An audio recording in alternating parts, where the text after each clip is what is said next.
Hey, what's up there, YouTubers? It's me again, Brian, aka Gamer55551, and I am back with a My 2 Cent video for this week, for the week of September 10th to the 16th, where I take a look at a couple of stories that caught my attention and give you my thoughts and my opinion about them. And we got 4 stories to cover, including basically Backlash that seems to be hitting over the response that Unity, the folks who make the Unity engine did, that isn't sitting well with every single developer out there. Sony and Nintendo had their own showcase. Nintendo had their Nintendo Direct, and Sony had their State of Play. Both happened on the same day, which is pretty surprising, though. I do want to give my take on both of those. I also want to talk about a situation that Square Enix is not exactly in the best of position at this time, though. And basically Gearbox from Bracer Group, which owns Gearbox Software, might be up for sales and all. And if you're interested where I got a source of these information, links will be in the description down below. Assuming you watch this on YouTube. But before we get started, I like to do what I like to call the quick My 2 Cents, stories that kind of caught my attention, but I'm not going to go into a huge amount of details. The first one is that there is a report coming out that Gotham Knights has been rated for the Nintendo Switch. Now, there has been no official confirmation from WB Games on this, to be exact, though. I am kind of mixed on this announcement, assuming this announcement is true, because although I haven't played Gotham Knights or anything like that, the response I've heard about this game was not necessarily great. So it's kind of mixed on this one compared to the Batman Arkham trilogy that we know that it's coming to the Nintendo Switch and all. So this one, I'm a little bit mixed on this one. We'll see how this one, if it is true, we'll see how it fares on the Nintendo Switch, whether it makes any improvements over the Xbox Series S, X and S, or PS5 version. We also learned that Nintendo is saying that there will be no new content for Mario Kart Tour after October 4th, 2023. Obviously, they are concluding doing with any more content on that one. This also kind of is almost similar to what we're seeing with Mario Kart 8 Deluxe, which was also announced that the last booster course or booster pack was announced during Nintendo's Direct, though. So it does seem to indicate that Nintendo seems to be leaning not as much on the mobile as they once was. This was probably during, the whole Wii U type situation, but where the Switch is right now, it kind of looks like that they are sort of leaning further away from basically a lot of their mobile titles and all. We also learned the PS5 console exclusive Stellar Blade will have a physical release, which is certainly nice. That is certainly a title I am going to keep an eye out on this one, though. To be exact, though, I've heard that it kind of has a little bit of a Bayonetta vibe, which certainly isn't necessarily a bad thing. So it's one I'll definitely be keeping an eye out on. We also learned that Xbox will be launching a new MasterCard and everything like that. It's a brand new credit card and everything. Personally, this one's probably a hard pass for me, to be exact, though. I mean, some of these credit cards, you have to be very, very careful with them. There's always some sort of catch and everything like that, and I'm not really sure about this one, to be exact, though. We also learned 2 things about basically Forza Motorsport, especially for the Xbox Series X and the Series S, though. While X will have different kinds of modes that you can basically play, at 30 or 60, or even have sort of ray tracing options, though. The Series S version will have ray tracing, missing out on certain ray tracing features. However, the Series S version will still offer a performance and graphical mode, though, which is certainly nice, though, for those who own an Xbox Series S, though. So yeah, I mean, to me, ray tracing isn't a huge deal or anything like that. I'm not losing sleep if the Series S is not going to get any ray tracing version, though. For me, mine is more about the performance issue. I'm okay if the game gets somewhat of a visual downgrade, maybe around 720p and everything like that. So this one doesn't bother me as much, but still, it's nice to know that about the different performance modes that will be available for Forza Motorsport, regardless if you have an Xbox Series X or an Xbox Series S, though. We also learned that the next Mass Effect game could drop the open world element that was used in Andromeda, though. This is basically sort of information that's coming out since we haven't really heard a whole lot about basically what the next Mass Effect game is going to be, though. We'll have to wait and see if this report is true and all. I wasn't really bothered by the open world part, but I will say the game itself felt like it could have spent more time in the oven at the time when it originally launched and all. So we'll see what happens with basically the next Mass Effect game and all. Obviously, BioWare needs sort of a win following not only Andromeda's failure, but also Anthem's failure, how that didn't exactly go very well or anything like that. We also learned that during Apple's event, they showed off several games that are coming to, their Apple system, though, for their Apple iPhone 15 and everything like that. They show off games like Resident Evil 4 to even Assassin's Creed Mirage coming to the iPhone and everything like that, though. It does seem to indicate that Apple is getting more directly involved into basically gaming than they were in the past, though. Whether or not this will pose a threat to PC gaming or not remains to be seen. Even though I'm an Apple user, I would say most likely it won't, to be exact, though. But there are certainly some questions about basically a lot of these games coming to, the Apple, particularly the iPhone 15 and 15 Pro. And some of that ranging from what impact this will have on the battery life to basically, that's one of the things, what they had to do to get it to work, were there any features they had to cut or anything like that. They also pointing out how ray tracing is coming to this as well. So it is sort of interesting to see what Apple's doing. It is interesting to see they're pushing more into gaming than they were in the past. It will be very curious to see if this if catches on more than it was in the past, to be exact.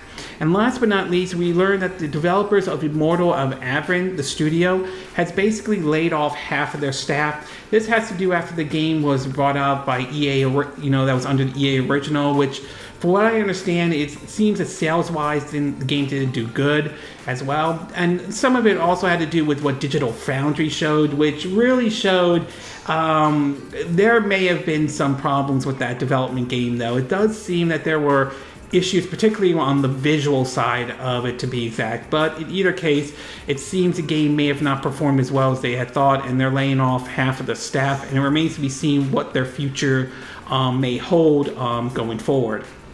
And finally, in the movie and TV side of the quick My 2 Cent part, we learned that there is supposedly a leaker claiming that a live-action Zelda movie is in production between Nintendo and Universal, though. There's no doubt that Nintendo and Universal will want to work again following the huge success the Super Mario Bros. Movie did at the box office.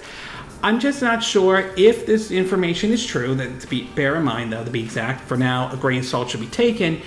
I'm not sure about a live-action Zelda movie. I feel that more like an anime manga style would work better than, say, a live-action one. I mean, it's not out of the realm of possibility that it couldn't work or anything like that. We've seen, stuff like, say, The Last of Us, that did well as a live-action. The Witcher also did well as a live-action. So it's not out of the realm of possibility, but personally, at least from my view, I tend to view it more as more of an anime manga style would be sort of a better approach and all.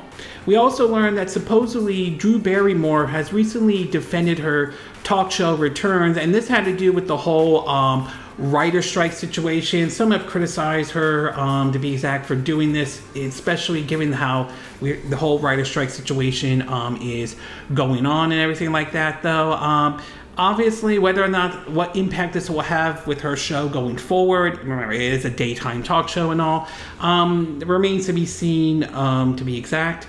We also learned that supposedly the writers, speaking of the writer strike, it seems as though the WGA and others will meet next week to see if they could do something to handle, basically, or try to put an end to the strike or not, though. Whether that happens or not, we'll see. Hopefully we'll see if this one has any success or not, or not, to be exact, though. Not to mention, I mean, everyone's been going on strike. The writer strikes has been going on, and now recently we just learned that the auto workers are going on strike. So we'll see if this one, basically, if they meet next week, whether or not something positive comes out of it or not.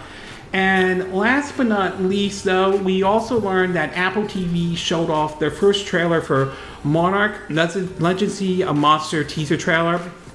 Basically, it takes place, I believe, after the events of the first Godzilla movie. I think that came out in 2015, after, when Godzilla was in San Francisco. It basically is taking part in the whole MonsterVerse series, though, Godzilla, King Kong, and everything like that, though. I have enjoyed the MonsterVerse movies, though, and so this one I will definitely take a look at, especially since I have Apple TV through, Apple One and everything like that. So it's definitely one I will certainly be keeping an eye out on. Okay, with the Quick My 2 Cent now officially done, along with the movie and TVs, we'll get started with our first story, and this one has to do with Gearbox Software. Now, for most people who recognize Gearbox Software, they're recognized both in a good and a bad light. On one hand, they're recognized for making the series, the Borderlands series, a series I do enjoy, though, and, the Band of Brothers series, of first-person shooters. On the other hand, they're also referred to in a negative light in the same time, considering some of the criticisms Duke Nukem Forever has gotten, to basically, Battleborn not doing very well, to, Randy Pitchford, the CEO of Gearbox, and his bizarre behavior in a way. But of course, the most famous one is the whole Alien Colonial Marines debacle and all. But Gearbox has also done some publishing some certain games, and the recent game Remnant 2 supposedly did well, at least according to the sales charts for the US. I think it was last month's sales charts, though. However, they were purchased by Embracer Group, which was at one point going on a big spending spree and everything like that. However, lately, Embracer Group has sort of hit some rough spots. While they have had some success with games like Dead Island 2 doing very well from them, others, like, say, the Saints Row reboot, did not do as well as they had originally thought it would do, to the point that Voltron was supposed to be merged with Gearbox until they eventually shut them down as well. And then, of course, there was supposedly this Lord of the Rings or certain sort of deal with a Saudi financial group that was worth $2 billion that supposedly fell apart, and that had a serious impact on Embracer Group and all. Well, recent reports seem to come out and indicate that there is a possibility that Embracer Group might be selling off Gearbox Software. There have been several reports coming from it, but the main source of it came from an article from Reuters, though. And this is what was written for what Reuters had to say and everything like that. Supposedly they're saying, quote, Sweden Embracer weighs option for Borderlands maker Gearbox Entertainment, though. It says, Embracer is considering the options for U.S. game developer Gearbox Entertainment, including a sale as Europe's largest gaming company looks to shore up its financial. Three people familiar with the matter told Reuters. The makers of a new Tomb Raider video game whose shares also trade in Stockholm, Stockholm, apologize if I'm not saying the name correctly, is working with Goldman Sachs and Arms and CO to explore a sale, the People said. Embracer last year brought several development studios and the intellectual property rights of a number of games, including a new Tomb Raider game. Embracer is weighing selling the unit, which is known for its first-person shooter game Borderlands, after receiving interest from third parties. Two sources, interest from third parties, two of the people said. Officials from Embracer and Goldman Sachs declined to comment. AREAM, A-R-E-A-M, did not respond to requests for comment. Embracer share took a positive and spike as much as 5% higher following the news, closing a SEK, at 27.40 Monday, though. In June, Embracer announced a restriction to reduce its net debt to less than SEK 10 billion or $903 million by the end of the financial fiscal year from SEK 16.7 billion at the end of June. The plan, which includes studio closure, canceling projects, and layoff, following what the CEO described as a challenging year for the company and everything like that. So the idea of it wouldn't completely surprise me at all. There was a response by Gearbox. It seems that for now, it does seem to be business as usual for the time being, but I wouldn't be surprised by this. It seems as though several games, including the Saints Row reboot and the so-called $2 billion deal that was supposed to be in the works, though, basically had a serious impact. And it'll be very interesting to see what Embracer Group does for the foreseeable future, if they continue to decide buying studios or they decide to kind of take a back seat on that for now, though. So we'll have to wait and see if Gearbox does come up for sale, and if it does, whether or not any other studio decides to buy them or anything like that. So overall, though, well, certainly not great news for Embracer Group, and to be exact, obviously they've been hit hard this year for a lot of reasons, though. So we'll see what happens if this rumor turns out to, or this report turns out to be true from Reuters or not, though. Okay, we're going to take a quick break, and when we get back, we'll get to part 2, and this one has to do with a story in regards of basically the Nintendo Direct and I'm sorry, I meant Square Enix, my bad. Square Enix, though, and their response to, well, let's just say if what Bloomberg is saying is true, seems to be that Square Enix may be in some deep waters at this time. So we'll take a quick break, and we will be right back.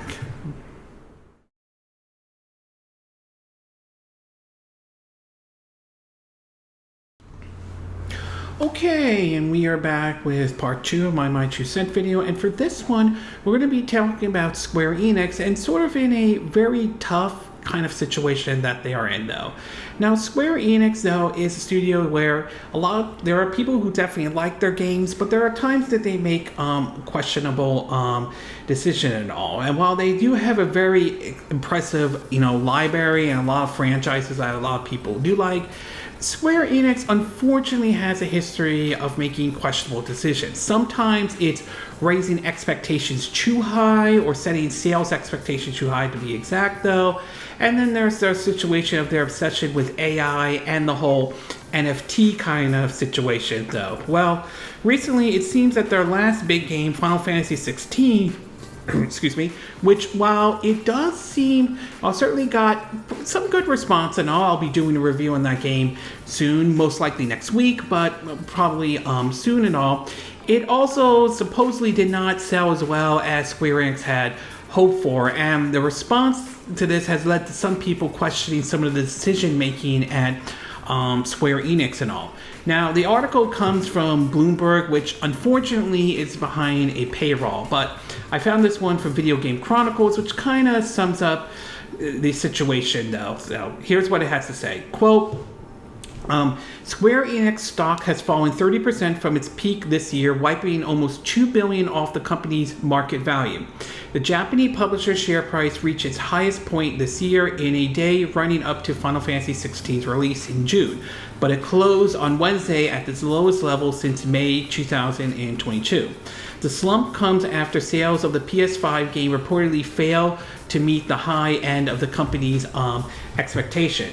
But it also follows a disappointing performance of other big budget releases like 2020's live service flop Marvel's Avengers, support which will end this month, and Forspoken, the debut game from Square Enix Luminous production studio, which launched to lackluster sales according to the company. And as we all know, Luminous production was later supposedly absorbed into Square Enix, aka pretty much shut down and everything like that.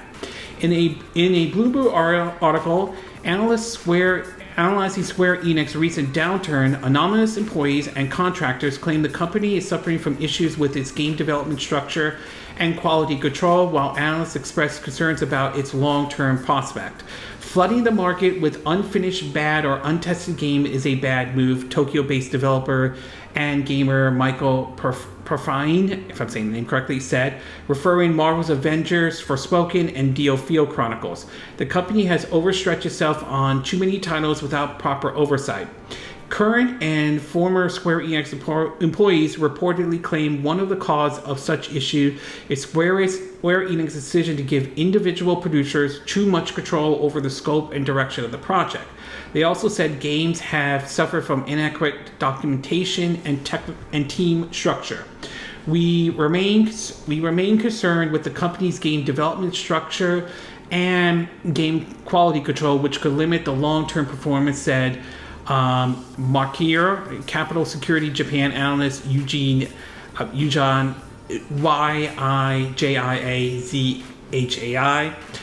So apparently, there have been certainly some questionable decisions Square Enix has certainly made, and it does sound like if this report's true, it's sort of come back and, well, bite them in the ass in any way. I do think that Square Enix needs to reevaluate and re-examine some of their approach when it comes to game development, though. I mean, and it could also explain one of the reasons why Final Fantasy XIV is coming to the Xbox Series X and S. I mean, it is a possibility that this Final Fantasy 16 not performing as what they had hoped for. Again, Square Enix has a history of raising expectations way too high. It could explain why it's coming to the other systems and not being stayed on PlayStation. There's also been reports of the possibility that Final Fantasy VII Rebirth is only a 3-month time exclusive, which could open the door to the possibility it could make its way to other systems. And it's maybe possible one of Square Enix maybe decided to maybe not be as much as a, make their game console exclusive to the PlayStation 5 as they had hoped for, despite the PS5 having a larger user base, although Switch definitely has a larger user base. Microsoft, not as much as we had thought, not as much as we had thought, but it's possible Starfield could technically change that and everything. So it does seem to indicate that there's going to have to be some kind of change over at Square Enix, because obviously this cannot go on, and if it doesn't, then I wouldn't be surprised if at some point a studio decides to buy Square Enix and all, or they get bought up and everything like that. But it does seem to indicate that there is some serious decision making and problems, and there needs to be some sort of change going on at Square Enix and all. So overall, if what this Bloomberg report is saying is true, it's clear something needs to change at Square Enix, because I don't know if they can continue to produce, continue flops and everything like that. I'm not saying that they don't put out hitters out there, and there are some games that do well, but some of it is they got to reevaluate how they not only develop their games, but they need to also set reasonable expectations, not way out their expectations, which unfortunately they have a history of doing, though. Okay, we're going to take a quick break. When we get back, we'll get to part 3, and this one will have to do with me talking about the Nintendo Direct and the state of play and what I liked and what I didn't like, though. So we'll take a quick break, and we will be right back.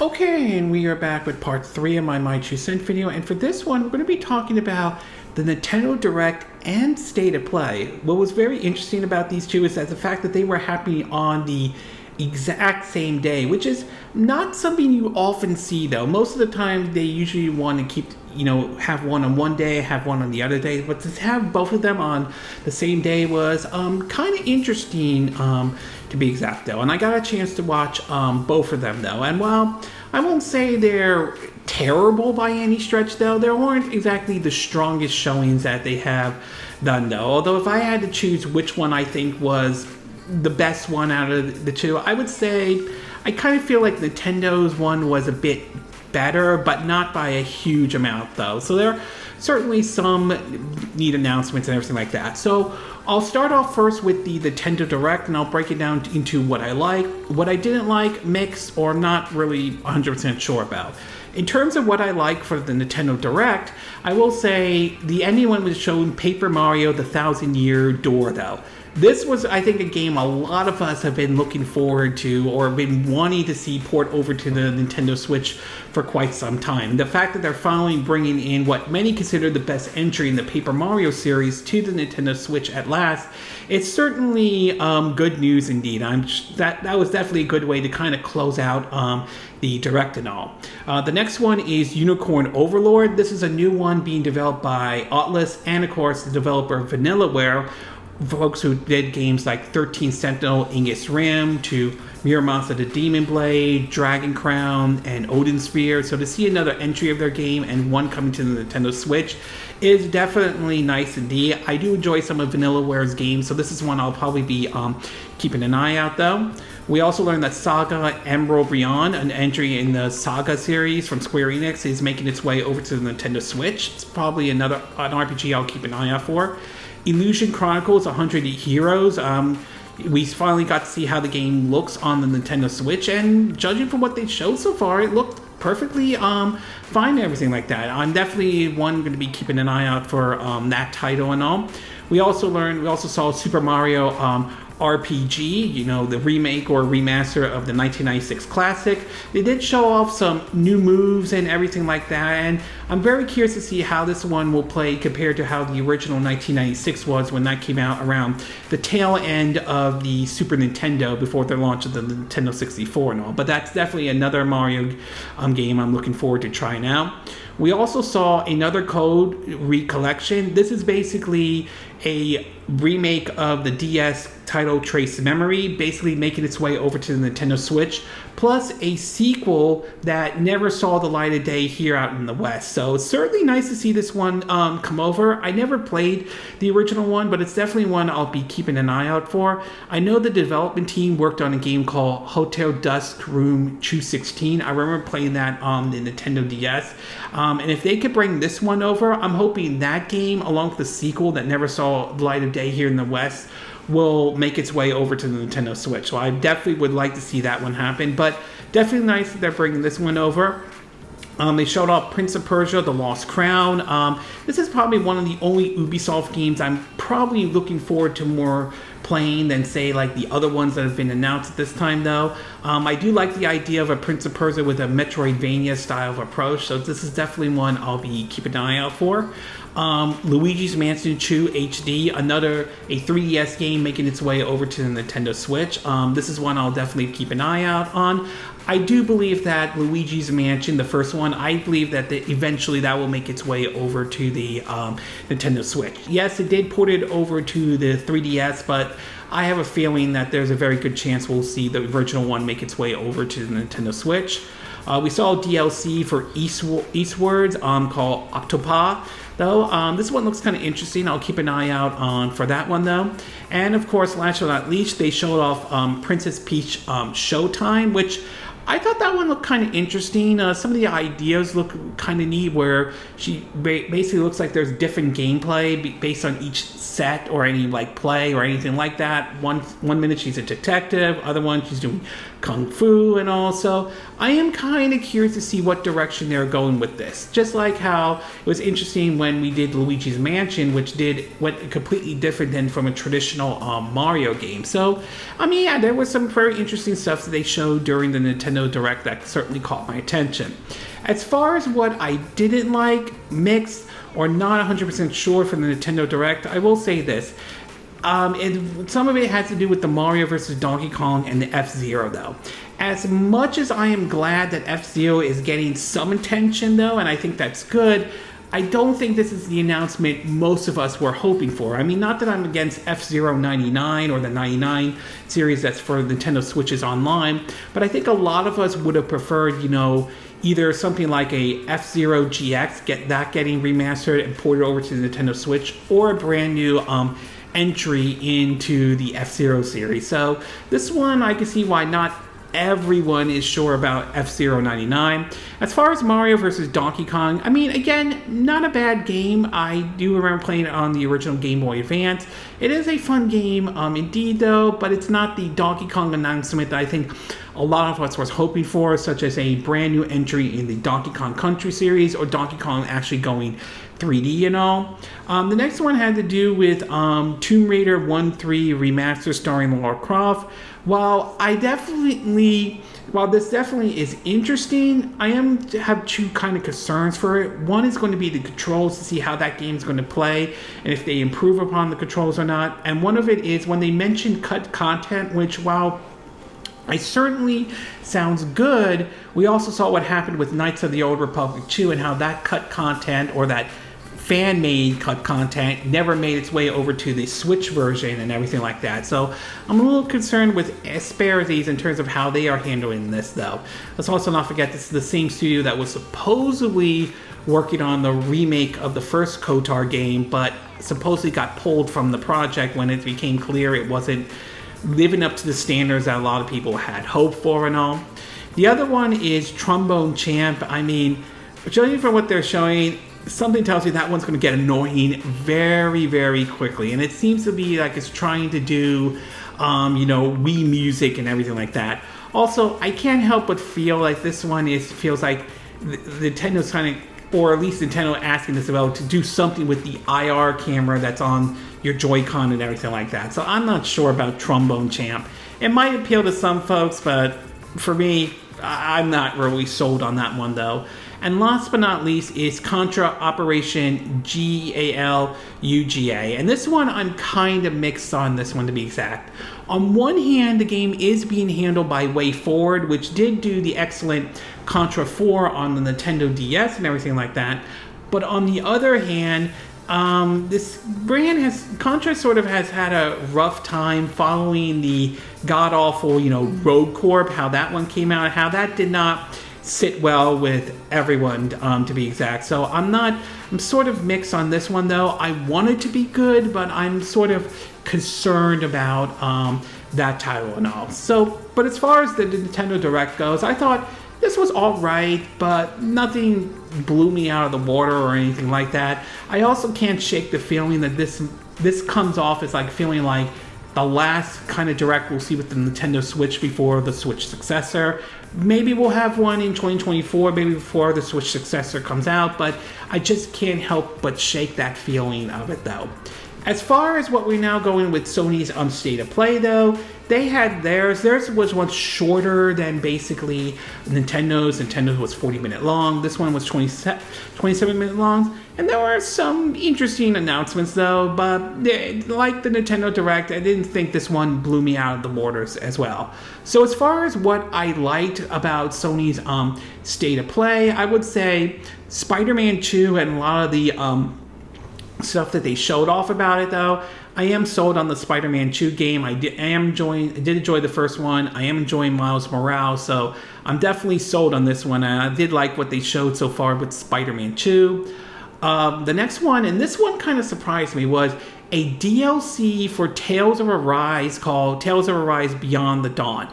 I did not expect this one because I remember hearing how Bandai Namco was not interested in doing any DLCs for it though. I mean, in a way, it almost felt like I was mistaking this one to be in an actual, maybe a sequel to Tales of Arise. So to see a DLC for this game is very, very interesting indeed. I did enjoy Tales of Arise, so I am definitely looking forward to this DLC.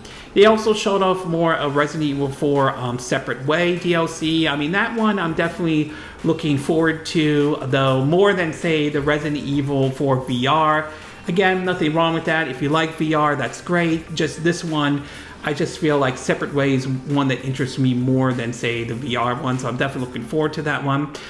They showed off more of Final Fantasy VII Rebirth. I'm definitely looking forward to that game. I'm playing the Final Fantasy VII Remake on my PS5, so I'm definitely looking forward to seeing how that one is going to play and all. And finally, Ghost Runner 2, though. I never got a chance to play the first one, though, but I've heard some good things about it, and what they showed with Ghost Runner 2 looked very interesting, and I might try that out, especially since there's supposedly a demo available of that game, though.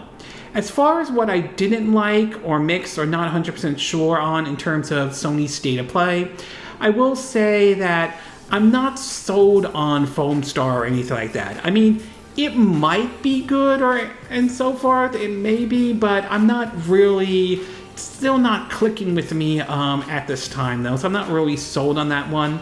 The next one is that the first game they showed during the start of the State of Play is Baby Steps, and that looks weird. It looks very, very weird. I get it, they want to give some of these smaller developers and indie studios a chance and everything like that, and I'm not against that or anything like that, but this game just looked bizarre on like so many levels, everything like that.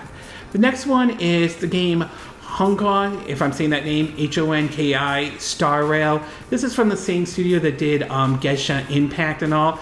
I'm not really sure about this. I'm very worried about it because it's coming from the same studio that did that with the whole gacha mechanics and everything. Although to be fair, I haven't played Genshin Impact or anything like that, so I'm not really sure about their next game, Star Rail, and everything like that. I mean, I'll give them the benefit of the doubt, and I'll take a wait-and-see approach on that one, though. The next one is Avatar Frontier of Pandora. I'm still not sold on it because of, being it from Ubisoft, which has a history of making some hit and miss. I mean, the last Avatar game was, it was all right and all, so we'll see how this one does. But right now, I'm just not in a hurry to buy Avatar Frontier of Pandora. And last but not least, although this was confirmed, though, from the beginning, though, is outside of Spider-Man 2 and maybe some live service game, there was certainly a lack of first-party games for the State of Play compared to what Nintendo showed during their Direct, though. And it does make me a little bit concerned about their first-party outing and all, considering that it does seem that they seem to be heavily leaning more on a lot of the third-party studios, which I'm not saying there's anything wrong having those studios, but having a lack of first-party games does raise a little bit concerned. So, as far as the State of Play, again, I would say somewhat of an improvement from the last one, but still not there, though, or anything like that. So overall, I would say in regards to the State of Play and basically the Nintendo Direct, I would say they're not awful or terrible, but I don't think they are exactly the best one that they have put out, though. It does seem like they're just gearing up for 2024 and everything like that. So what they showed was for me, it was okay. I would say if I had to give a grade between both of them, I would say between a B or a C to be exact. Not terrible, but not great either. Okay, we're going to take a quick break, and when we get back, we'll get to our fourth and final part, and this one has to do with controversy surrounding the whole Unity engine situation. So we'll take a quick break, and we will be right back.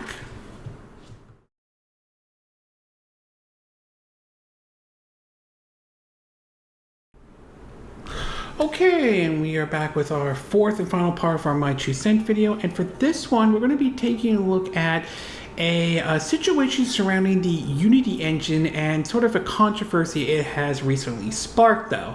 Now, there are three major engines I'm fully aware of that have often been used by other developers in terms of making their game. They are like the Crysis engine from Crytek, to the Unity engine, to the Unreal engine from Epic Games. And while we have seen some games that, developers don't always use the engine properly, or the infamous asset flip situation, though, we've seen before in the past, we've also seen developers who have used these engines properly, and when they are used properly, they can make games that actually look impressive and good, whether it's something like, say, Cuphead using, like the Unity engine, or say like Octopath Traveler 1 and 2 using Unreal Engine 4. So these engines, when used properly, can make actually very good and very fantastic video games out there, though. Well, recently, the folks behind the Unity engine recently did something in terms of a pricing model fee that apparently has caused a major backlash, to the point that the developers had to sort of responded to this and all. In an article from Gaming Rant, it points out some of the highlights, which said that, quote, Unity technology faced backlash from game developers over a new pricing model that includes a runtime fee based on install above a success threshold, leading to concerns about potential exorbitation prices and the impact on game studios. Unity attempt to clarify that less than 10% of its customers will be affected by the change, mentioning specific revenue and install thresholds for different account types. Many developers expressed concerns about how Unity plans to track and differentiate fraudulent installs, as well as their inability to distinguish between legitimate and pirated copy of games, leading to threats of dropping Unity as an engine. It reads that, quote, Unity elaborated on the controversy pricing model change to its popular video game engine. The clarification arrives 2 days after Unity announced a new engine licensing fee that angered many game developers. The San Francisco-based company intended to soon start imposing a so-called runtime fee on some of its clients. The change is named after Unity Runtime, an executable that downloads along every game powered by Unity. As such, the fee will be calculated based on the total number of installs for any given titles above an arbitrary success threshold, which the price of a single download range from like $0.005 dollars from enterprise accounts in emerging markets to 0.20 cents for personal and plus plan. The announcement prompted widespread backlash from game developers, many who argue that the change could easily result in exaggerated or exorbitant pricing due to everything from video game piracy and repeated downloads driven by bad actors and more inclusive things like reinstall and giveaways. Unity substantially took to social media in an attempt to clarify its pricing hike plan, insisting that less than 10% of its customers will be affected by the change by virtues of being above the fixed success threshold set by the company. For context, Unity's personal and pro account will be incurring download-based fees as soon as they reach $200,000 in revenue over a 12-month period, or $200,000 in lifetime install, with those thresholds being 5 times larger for pro and enterprise plans, pricing at $2,040 to $3,000 per year, respectively.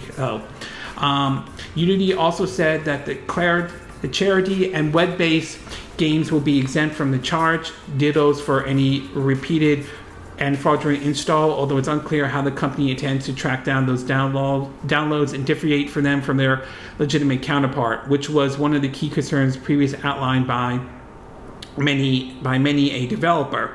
While Unity's definition of fraudulent installation presumably include pirated content, distinguish legitimate copies of games on an engine level isn't always feasible. One frequent cite example of that issue is development community and how the company has no realistic means of differentiating between legitimate and pirate copies of Unity-powered games brought from a DRM-free platform like GOG.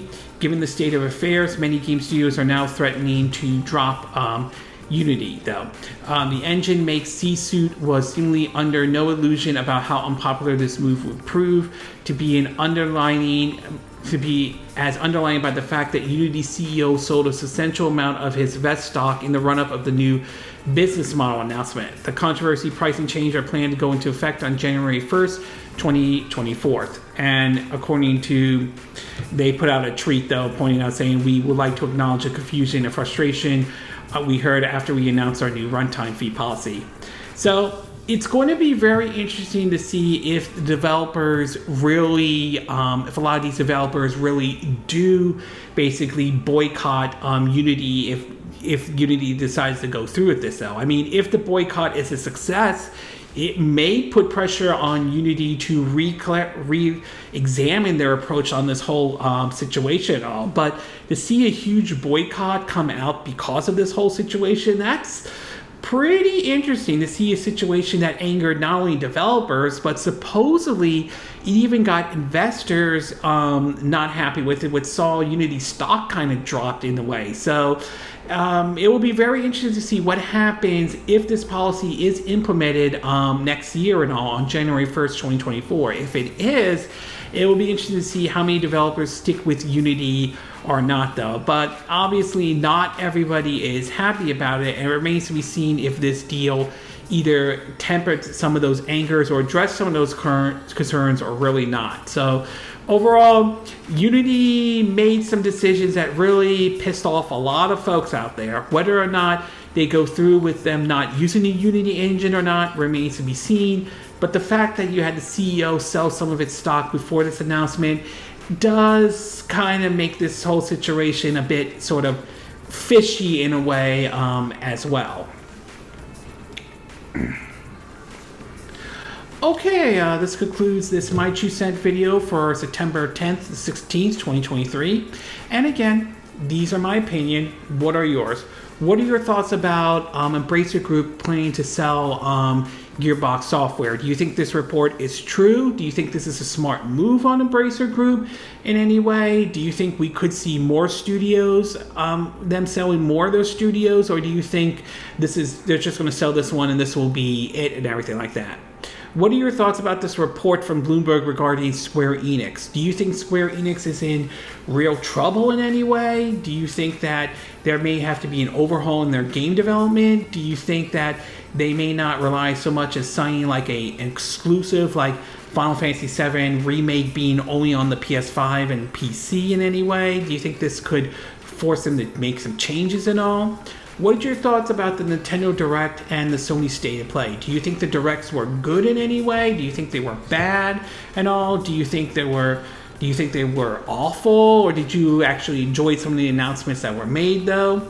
And what are your thoughts about this change in the pricing for the Unity engine? Do you think the backlash is justifiable? Do you think developers will abandon the Unity engine? Or do you think that this price model isn't as bad as some people are making it sound like it is? Do you agree with what I said in this video? Do you disagree? Do you have a difference of opinion? As always, sound off in the comment section below. Let me know what you think. And if you do like this video, I hope you hit the like button. I would appreciate it. And I hope you do subscribe to my YouTube channel. If you do, make sure you hit the bell icon for notifications of any new videos I put up. Also, feel free to share this video if you want to, and feel free to donate to my channel if you like. You can do it through PayPal me, Patreon, or Steam Labs. Links will be in the description of this video, assuming you're watching this on YouTube. And I will see you again next time when I do another video. Hopefully that'll be soon. Until then, from Southern California, I wish you all a good day then. Bye.